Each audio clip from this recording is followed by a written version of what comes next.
want to show y'all my paperwork. I will get your paperwork. What paperwork? Okay. I got some paperwork. Well, just get your ID real quick. Well, let's get your ID first, and then... One task at a time here. Okay. Let me Here, grab your ID for me. Okay. Your ID. One task at a time. So let's do an ID, and then you can dig around for your paperwork. I don't know where my ID is. You have that stack right there, maybe? Okay. 1 second. Just check on her. Let me get this.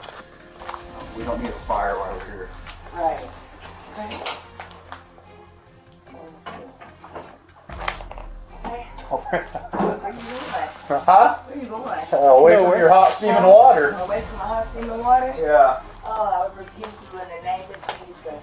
Huh? Rebuke you in the name of You better not. That's where I got. I'll shoot you right in your face. Okay, I'm sorry. Drop the pot! Drop the pot! Drop! I'm gonna go get my kit. No, headshot, dude. She's done. You can go get it, but that's a headshot. Dude, I'm not taking boiling water to the head. And look, it came right to our feet, too. God. Welcome back to the Audit Files. I expose government abuses against everyday Americans to defend your constitutional rights. In the early morning hours of the 6th of July, 2024, an eerie 911 call was placed to the Sangamon County Sheriff's Office from a home on the outskirts of Springfield, Illinois. The call sounded like something straight out of a horror movie, and honestly, this is a real-life horror story in a way, but I'll just let the call speak for itself. 911, what's the address for your emergency? 2868. What's going on there? I keep hearing stuff on the outside of my house, and it sounds like somebody was banging on the side of my house. I don't know. Oh, could y'all come and see? And can you confirm the address for me? It is 2868 South. And your phone number? I don't know the number by heart, but I know that somebody's outside my house right now. Okay. Have you seen the person? The call ends there, and like I said before, it sounds like the start of a slasher film. It's never a good sign when someone abruptly stops communicating with emergency services. So the dispatcher entered the call as a potential prowler situation, and Sangamon County Sheriff Deputies Shawn Grayson and Dawson Farley were dispatched to the scene. When the deputies arrived, they immediately started sweeping the property and searching for clues of a disturbance. And it didn't take them long to find a few things that were out of the ordinary.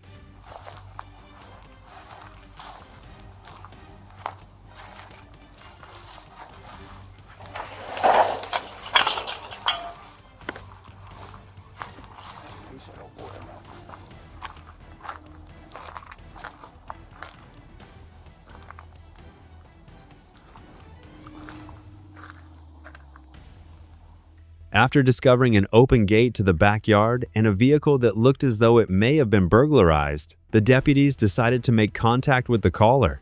And this is where everything started to go terribly wrong.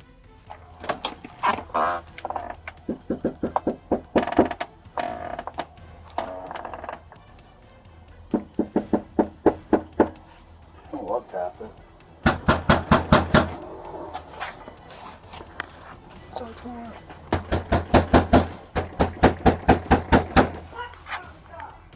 Sheriff's Office! You come in the door or not? Alright, hurry up. Sheriff's Office, the one you called.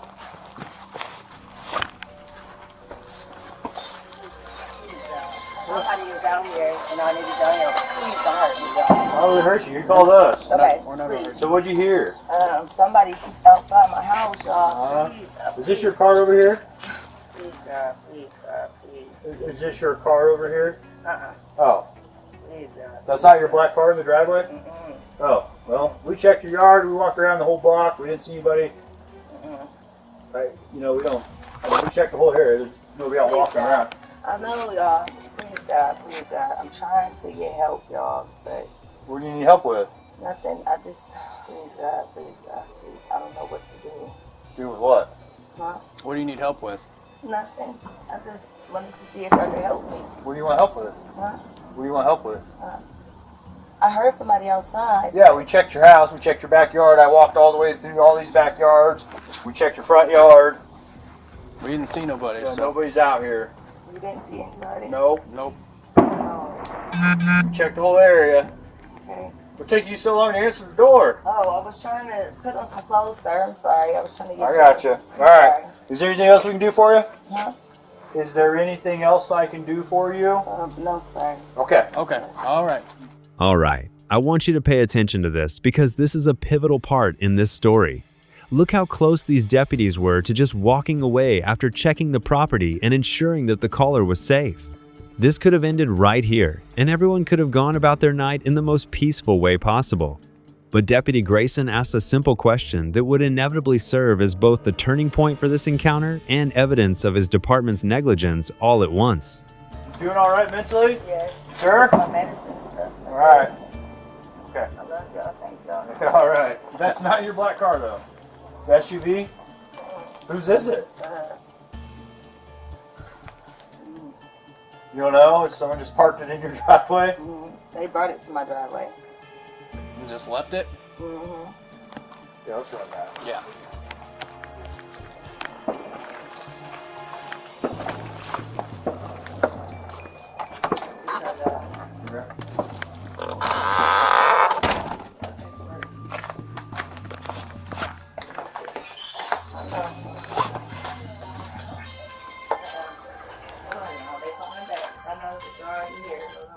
You have an ID, that'd make things so much easier.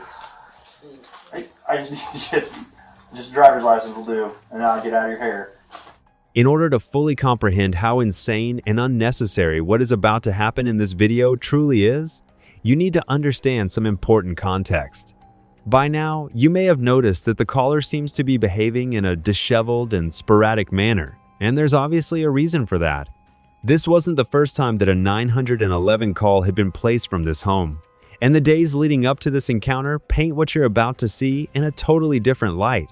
So before we go any further, let's rewind a bit to 2 days prior when dispatchers received a strange call from the same residence. 911, what's the address for your emergency?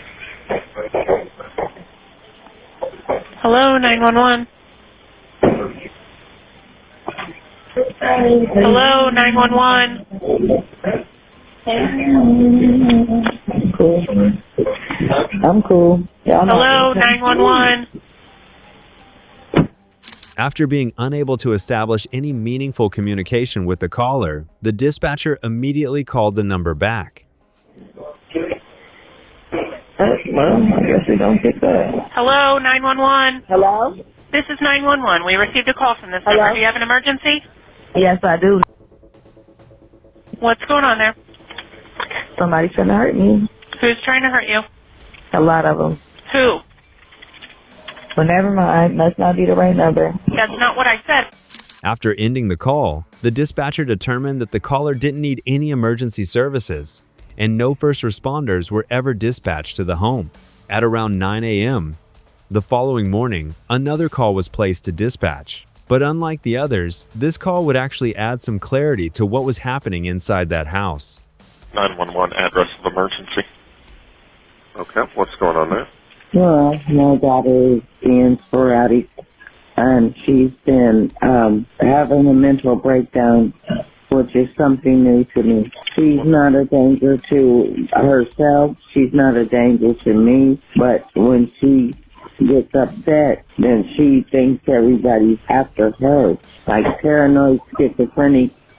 I don't want you guys to hurt her, please. Don't. Okay, ma'am, I've got some questions I've got to ask you. Does she have a weapon? Okay. No. All right. Ma'am, we're going to get help on the way, okay? If anything changes or she tries to leave, call me back. Thank you, and please don't send no combative policemen that are prejudiced, please. That was the voice of Donna, the mother of the original caller, Sonia, who informed the dispatcher that her daughter was suffering from mental instability. And because this call was placed from Donna's home, it resulted in officers from the nearby Springfield Police Department to respond to the scene. What's going on? I just want my stuff. They won't give it to me. Do you live here? No. Okay. Have you been staying here? Yes. Okay. And they made sure my water is off, my gas is off, my lights is off. What do you have inside that you want to get? My clothes and stuff, y'all. Okay. Just some clothes? Y'all the angels. And, Look at it. And who's inside now? Look at it. Look at it. Look at it. Okay. I'm not lying. Okay. Look at it. Look at it. Okay. So you have clothes inside, right? Do you have somewhere else to go today? I have a house. Okay. Who's inside? My mom, my aunt, some uncles and cousins. Oh, Okay. need your help. Okay, do you mind just hanging here with him and I'll go speak with them real quick? Okay, give me 1 second. What's been going on? She's been going crazy, and this is the first time it's ever happened, so I don't know. Okay. Huh? Yes. Okay, did you call us then? Yes. Alright, so, okay. So she's saying she has some clothing here. Do you know what she'd be talking about? She got, this is her bag. I was told by the mental health people, she'd been to a facility last week. Okay. And she's voluntary. You know that we can't commit anybody anymore. They have to do it themselves. She volunteered. And then she was out within 24 hours. She's released herself. Then they brought her on back because now it's voluntary. You guys just want her removed? Is that all? You just want her out of here? No, we just want her to get some mental help. Okay. But we can't do it because It's all she voluntary. has to volunteer. We can't take the screaming and We just can't take Yeah. it no more. No, I don't We're about blame to you go guys. crazy too. Yeah, I don't blame you guys. I I'm think about to jap out. I believe we have some medical personnel on the way as well, just to kind of check her out. She's doing okay. Oh, We'll go talk to her, all right? For me to be her attorney is for me to say that. So when you went and talked to them last week, right, because you went to the hospital, did they ever set you up with any medications or anything? Yes. All right, how are we doing on that? I've been taking them, and I got them written down. Okay, I'm going to take them. are we taking them consistently how we're supposed to? Yep, I can show you all the time. All right. The Springfield officers were kind and patient with Sonia. They had her medically evaluated by an EMS team, and they called in a crisis intervention team member to help establish more effective communication. After spending nearly an hour on the scene, it was determined that Sonia would be free to go because they couldn't convince her to voluntarily admit herself to a mental facility, and they didn't have the authority to force her to go against her will. This interaction took place just 16 hours before her contact with Deputy Grayson and Deputy Farley.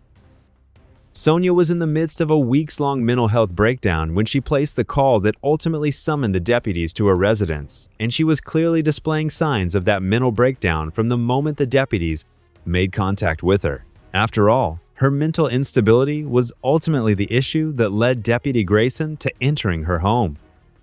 And he even noted in his official report that he was concerned that, quote, Sonia's mind was all over the place and not able to focus or have a conversation. And this brings us back to the deputies asking Sonia for her ID before this encounter devolved into chaos and tragedy. I want to show y'all my paperwork. I will What? get your paperwork. What paperwork? I got some paperwork. We'll just from- get your ID real Well, let's quick. get your I ID can test you. first, and then One task at a time here. Okay, let me Here, find- grab your ID for me. Uh-huh, okay. Your ID. One task at a time. So let's do an ID, and then you can dig around for your paperwork. I don't know where my ID is. You is it in that have... stack right there, maybe? 1 second. Check on her. Let me get this. We don't need a fire while we're here. Right. Okay. Let me see. Okay. Where you going? Huh? Where you going? Away from your hot steaming water. Away from my hot steaming water? Yeah. Oh, I would rebuke you in the name of Jesus. Huh? Rebuke you in the name You of better not. That's where I got. I'll shoot you right in your face. Okay, I'm sorry. Drop the pot! Drop the pot! Deputy Grayson fired his weapon 3 times, fatally striking Sonia. He immediately radioed for EMS, but when Deputy Farley tried to retrieve his medkit to begin rendering aid, Deputy Grayson told him not to. I'm gonna go get my kit. No, headshot. Yeah, sure, she's done. You can go get it, but that's a headshot. Yeah, I'm not taking boiling water in the head. And look, it came right to our feet, too. God. For the next couple of minutes, both of the deputies meandered around the scene, seemingly unsure of what to do and somewhat shocked by the situation. Deputy Farley then came to his senses and attempted to render medical aid until the EMS team arrived. I can't show you that footage because it is disturbing and graphic, but I do want to show you a part of this footage that you've probably never seen before. Before watching this, bear in mind that it was Deputy Grayson who shot Sonia, and Deputy Farley did have his firearm out, but he never discharged a shot or even cleanly aimed it at Sonia. The whole situation was pretty much over before he could even really grasp what was going on. And once the EMS team arrived, he had a moment to reflect on what had just happened.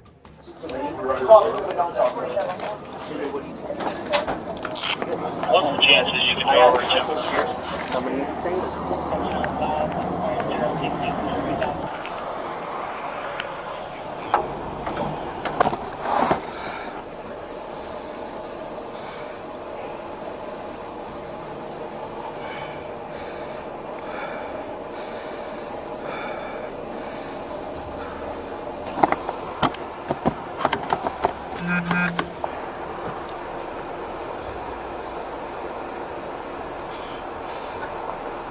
Everybody need anything?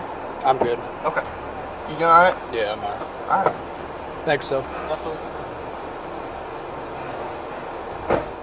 I think it's safe to say that Officer Farley was probably dealing with a whirlwind of emotions in this moment, and this clip says a lot about his character. While Deputy Farley was doing what he could to help Sonia and then wrestling with the gravity of what had just occurred, Deputy Grayson was perusing around the scene, making distasteful remarks about the victim and insulting his partner. I need cranes and put them around the house if you guys can. But other than that, that's I think it. Anything else suspect? Me. I didn't know what happened.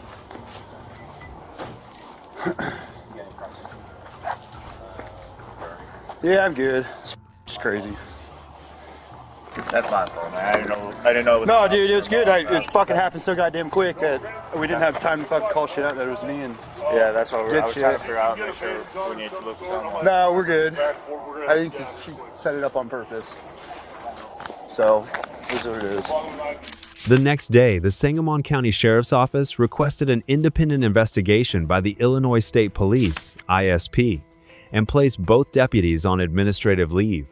Within 2 weeks of Sonia Massey's death, State's Attorney John Milheiser announced charges against Deputy Shawn Grayson. Public outrage reached a national level when the body camera footage was released. Sonia's family retained prominent civil rights attorney Ben Crump. In a bid for transparency, the sheriff's office released Grayson's personnel file, which backfired by revealing he had bounced between multiple agencies in a short time and possessed 2 DUIs when hired. Following community backlash at a Department of Justice listening session, Sheriff Jack Campbell ultimately resigned. The focus then shifted to the legal battles. The criminal trial of Sean Patrick Grayson faced early delays over his pretrial detention, an issue that went all the way to the Illinois Supreme Court, which ordered that Grayson remain jailed during the proceedings.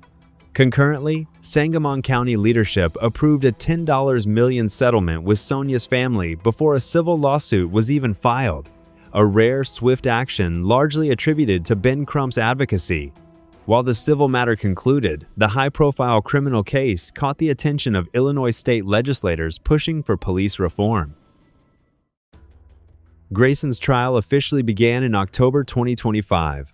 Prosecutors quickly dropped charges of official misconduct and aggravated battery with a firearm to focus solely on the homicide counts.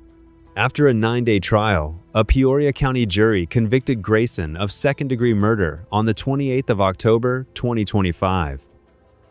While criminal convictions against law enforcement officers are often undercut by lenient sentencing, Grayson received the maximum penalty of 20 years in prison.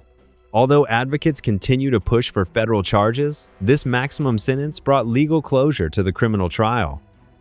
The evidence clearly demonstrates that Sonia Massey did not pose a danger to the officers, and her words, "I rebuke you in the name of Jesus," were not a threat. A stark contrast exists between the Springfield Police Department and the Sangamon County Sheriff's Office. Springfield officers had previously interacted with Sonia peacefully and respectfully, while the Sangamon deputies used her mental instability to prolong the interaction without requesting a medical assessment, ultimately taking her life.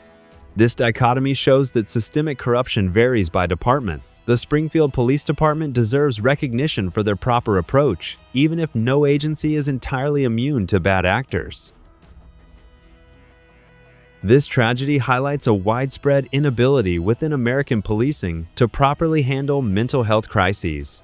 While some agencies are actively upgrading their standards, the vast majority lack modern mental health infrastructure, specifically crisis teams, mandatory EMS protocols, and specialized training. Society must evaluate policing by its actual outcomes. The loss of Sonia Massey is an unacceptable outcome that demands a fundamental reevaluation of the current system and the immediate adoption of modern emergency response standards. If you made it this far in the video, I want to give you my sincerest thanks for sticking around to the end. Watching this whole video to the end is one of the best ways to help us grow outside of liking and subscribing and using that hype feature or whatever if you happen to see it in the comments. That's all I've got for you today, folks. I hope you have a fantastic week, and I'll see you in the next one.